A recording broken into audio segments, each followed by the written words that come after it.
একাংশ দল সংগঠনে অত্যাচাৰ আৰম্ভ কৰিছে মুছলমানৰ ওপৰত। মুছলমানৰ ওপৰত এনেধৰণৰ অত্যাচাৰ বৰ্বৰতা গ্ৰহণযোগ্য নহয়।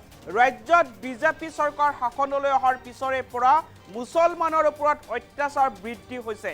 উজনিৰ পৰা মিয়াখেদা অভিযানক লৈ এতিয়া এনেদৰে গৰজি উঠিছে আমছু। মিয়াখেদাৰ নামত একাংশ সংগঠনে উজনিত অত্যাচাৰ আৰম্ভ কৰিছে। মুছলমানৰ ওপৰত এনেধৰণৰ অত্যাচাৰ বৰ্বৰতা গ্ৰহণযোগ্য নহয়। ৰাজ্যত বিজেপি চৰকাৰ হোৱাৰে পৰা মুছলমানৰ ওপৰত অত্যাচাৰ বাঢ়িছে। উজনিৰ পৰা মিয়াখেদা অভিযানক লৈ এবাৰ গৰজি উঠিল আমছু।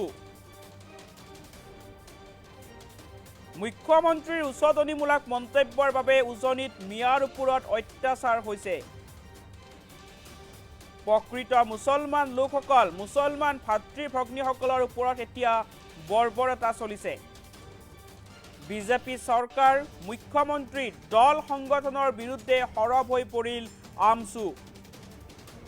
জীৱন নিৰ্বাহৰ বাবে উজনিত থকা লোকসকলৰ ওপৰত এই কাণ্ড নিন্দনীয়। মুখ্যমন্ত্ৰীলৈ বিশেষ আহ্বান আমছুৰ মুখ্য উপদেষ্টা আইনুদ্দিন আহমেদৰ।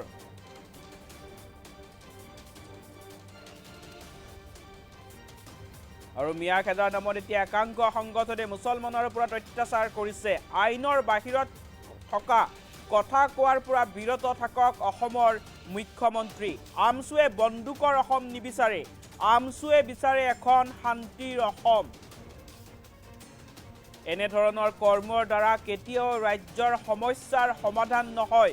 গতিকে মুখ্যমন্ত্ৰীগৰাকীক সমালোচনা কৰিছে এতিয়া আমছুৱে। অমানুহসকলেহে এনেধৰণৰ মানৱতা নথকা কাম কৰে।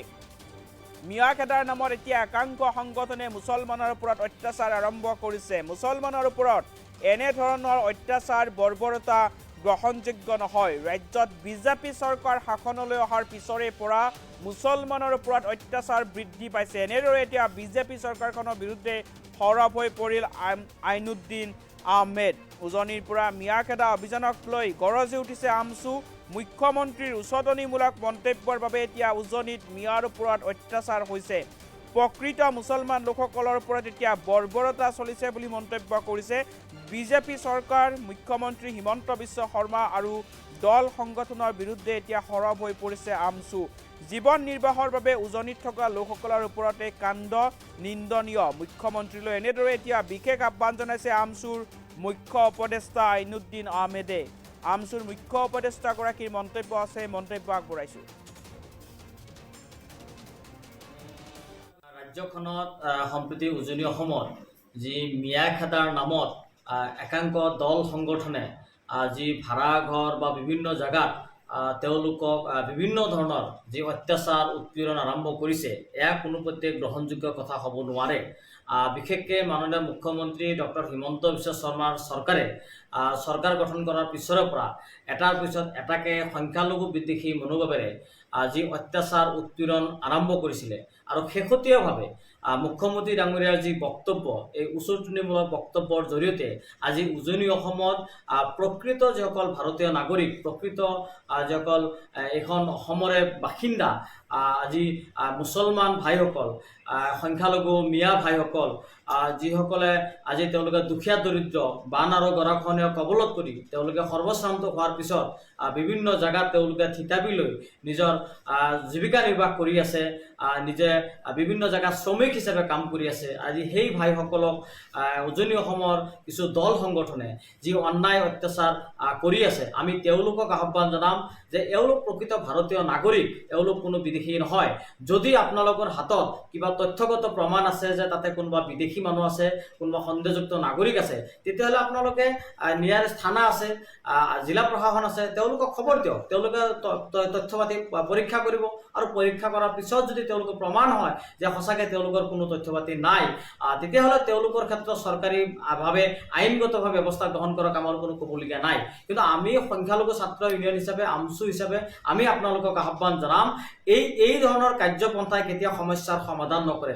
এই ধৰণৰ কাৰ্য কৰে অমানুহসকলে, যিসকলৰ কোনো মানৱীয়তাৰ গুণ নাই। গতিকে আমি মুখ্যমন্ত্ৰী ডাঙৰীয়াক আহ্বান জনাম যে এই গোটেই বিষয়টো হস্তক্ষেপ কৰি তেখেতে আইনৰ গণ্ডিৰ ভিতৰত আনি আইনৰ শাসন প্ৰৱৰ্তন কৰক। এই ধৰণৰ উচতনিমূলক বক্তব্য দিয়াৰ পৰা তেখেতে বিৰত থাকক। অসমৰ যি অসমীয়া জনগোষ্ঠীৰ যি ঐক্য সংহতি, এই কাৰুকাৰ্যই বিনষ্ট হোৱাৰ সম্পূৰ্ণ আশংকা আছে।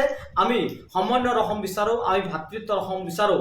আমি এই ধৰণৰ এটা অশান্ত অসম কেতিয়াও নিবিচাৰোঁ। আপুনি যি বন্দুকৰ যি অস্ত্ৰৰ জঞ্জনি যি আৰম্ভ কৰিব বিচাৰিছে, যি বন্দুকৰ কালচাৰ সৃষ্টি কৰিব বিচাৰিছে, এয়া আমি সম্পূৰ্ণভাৱে বিৰোধ কৰোঁ। আমি সকলোৱে কৈছোঁ যে আমি কলমৰ সংগ্ৰাম কৰিব লাগে, আমি শিক্ষাৰ সংগ্ৰাম কৰিব লাগে, আমি সকলোৱে অৰ্থনৈতিক সংগ্ৰাম কৰিব লাগে। অসমখন কেনেকৈ উন্নত ৰাস্তালৈ লৈ যাব পাৰোঁ, উন্নত দিশত লৈ যাব পাৰোঁ, তাৰে আমি কামনা কৰোঁ। কিন্তু আজি যিটো পৰিৱেশ আপুনি কৰিব বিচাৰিছে ক্ষমতা দখলৰ নামত, 26ৰ নিৰ্বাচনৰ বৈতৰণি কৰাৰ নামত, গতিকে এইটো বন্ধ কৰক। আমি আপোনাক আহ্বান জনাইছোঁ। আৰু এই কাৰ্য যদি আপুনি বন্ধ নকৰে, অনাগত দিনত ৰাজ্যখনৰ যি অশান্ত পৰিৱেশ সৃষ্টি হ'ব, তাৰ কাৰণে জগৰীয়া মুখ্যমন্ত্ৰী হিচাপে আপুনি নিজে জগৰীয়া হ'ব। ৰাজ্যখনত সম্প্ৰতি উজনি অসমত যি মিয়া খেদাৰ নামত একাংক দল সংগঠনে যি ভাড়াঘৰ বা বিভিন্ন জেগাত তেওঁলোকক বিভিন্ন ধৰণৰ যি অত্যাচাৰ উৎপীড়ন আৰম্ভ কৰিছে, এয়া কোনোপধ্যে গ্ৰহণযোগ্য কথা হ'ব নোৱাৰে। বিশেষকৈ মাননীয় মুখ্যমন্ত্ৰী ডক্টৰ হিমন্ত বিশ্ব শৰ্মাৰ চৰকাৰে চৰকাৰ গঠন কৰাৰ পিছৰে পৰা এটাৰ পিছত এটাকে সংখ্যালঘু বিদ্বেষী মনোভাৱেৰে যি অত্যাচাৰ উৎপীড়ন আৰম্ভ কৰিছিলে, আৰু শেহতীয়াভাৱে মুখ্যমন্ত্ৰী ডাঙৰীয়াৰ যি বক্তব্য, এই উচতনিমূলক বক্তব্যৰ জৰিয়তে আজি উজনি অসমত প্ৰকৃত যিসকল ভাৰতীয় নাগৰিক, প্ৰকৃত যিসকল এইখন অসমৰে বাসিন্দা, আজি মুছলমান ভাইসকল, সংখ্যালঘু মিয়া ভাইসকল, যিসকলে আজি তেওঁলোকে দুখীয়া দৰিদ্ৰ বান আৰু গৰাখহনীয়া কবলত পৰি তেওঁলোকে সৰ্বশ্ৰান্ত হোৱাৰ পিছত বিভিন্ন জেগাত তেওঁলোকে থিতাপি লৈ নিজৰ জীৱিকা নিৰ্বাহ কৰি আছে, নিজে বিভিন্ন জেগাত শ্ৰমিক হিচাপে কাম কৰি আছে। আজি সেই ভাইসকলক উজনি অসমৰ কিছু দল সংগঠনে যি অন্যায় অত্যাচাৰ কৰি আছে, আমি তেওঁলোকক আহ্বান জনাম যে এওঁলোক প্ৰকৃত ভাৰতীয় নাগৰিক, এওঁলোক কোনো বিদেশী নহয়। যদি আপোনালোকৰ হাতত কিবা তথ্যগত প্ৰমাণ আছে যে তাতে কোনোবা বিদেশী মানুহ আছে, কোনোবা সন্দেহযুক্ত নাগৰিক আছে, তেতিয়াহ'লে আপোনালোকে নিয়াৰেষ্ট থানা আছে, জিলা প্ৰশাসন আছে, তেওঁলোকক খবৰ দিয়ক। তেওঁলোকে তথ্য পাতি পৰীক্ষা কৰিব, আৰু পৰীক্ষা কৰাৰ পিছত যদি তেওঁলোকৰ প্ৰমাণ হয় যে সঁচাকৈ তেওঁলোকৰ কোনো তথ্য পাতি নাই, তেতিয়াহ'লে তেওঁলোকৰ ক্ষেত্ৰত চৰকাৰীভাৱে আইনগতভাৱে ব্যৱস্থা গ্ৰহণ কৰক, আমাৰ কোনো ক'বলগীয়া নাই। কিন্তু আমি সংখ্যালঘু ছাত্ৰ ইউনিয়ন হিচাপে, আমচু হিচাপে আমি আপোনালোকক আহ্বান জনাম, এই ধৰণৰ কাৰ্যপন্থাই কেতিয়াও সমস্যাৰ সমাধান নকৰে।